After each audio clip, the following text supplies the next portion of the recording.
రాష్ట్రంలో కల్తీ పాలు తాగి 5గురు చనిపోయినటువంటి పరిస్థితి. మరొక 12 మంది పరిస్థితి విషమంగా ఉంది. దాంట్లో 8 మంది పరిస్థితి తీవ్ర విషమంగా ఉంది. సో రాష్ట్రంలో కల్తీ పాలు, చంద్రబాబు నాయుడు గారు నీతులు చెబుతూ ఉంటాడు ఇక్కడ, కల్తీ కల్తీ కల్తీ అని. మరి అదే చంద్రబాబు నాయుడు గారి ప్రభుత్వంలో కల్తీ పాలు తాగి 5గురు చనిపోయినటువంటి పరిస్థితి. ఈరోజు రాజమహేంద్రవరంలో కల్తీ పాలు పోసినటువంటి ఆ వ్యక్తిని అరెస్ట్ చేశారు. ఆయన అనధికారికంగా నిర్వహిస్తున్న పాల కేంద్రంలో ఇథలీన్ గైకాల్ అనే కూలెంట్ రసాయనం పాలల్లో కలవటం వల్ల ఈ ఘోరం జరిగినట్టు దాదాపుగా నిర్ధారించారు.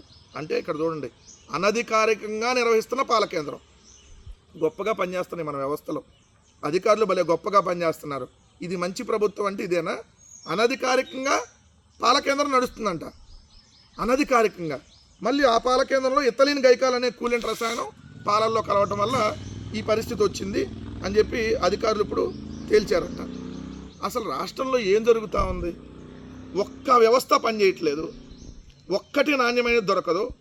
ఇది కల్తీ ప్రభుత్వం, దీంట్లో కల్తీ పాలు, ఇప్పుడు ప్రాణాలు పోయినటువంటి పరిస్థితి. ఇంకా ఇలాంటి ఎన్ని వందలు ఉన్నాయో ఇలాంటి కల్తీ పాల సేకరణ కేంద్రాలు ఇప్పటికీ లెక్కలేదు. సో ఇంతమంది చనిపోతున్నా నిమ్మకు నీరెట్టినట్టుంటారు.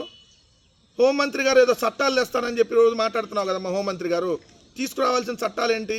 ఇలాంటి కల్తీ పాలు ఎవడైతే తయారు చేస్తాడో, ఎవరైతే ఈ కల్తీ పాలు అమ్ముతారో, లేదంటే యూరియాను రసాయనాలతో కూడినటువంటి ఈ పాలను ఎవరైతే అమ్ముతున్నారో వాళ్ళ మీద కదా మీరు కఠిన చట్టాలు తేవాల్సింది. ఎవరో సోషల్ మీడియాలో పోస్ట్ పెడితే అంట కఠిన చట్టాలు తెస్తారంట.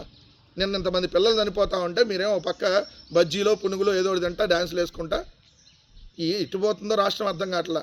ఇంతమంది హాస్పిటల్లో ఉంటే మీ ఆంధ్రజ్యోతి వాళ్ళు రాసింది, పాలకూట విషం, కాసుల కక్కుర్తితో వ్యాపారులు కల్తీ పాపాలు, యూరియా కెమికల్స్ ఇతర పదార్థాల వినియోగం, అప్పుడే తీసిన పాలలా తెల్లని నురుగు, 4వ వంతు పాల విక్రయాలు ఇళ్ల ముందే. మరి ఏం చేస్తున్నారు 20 నెలలుగా?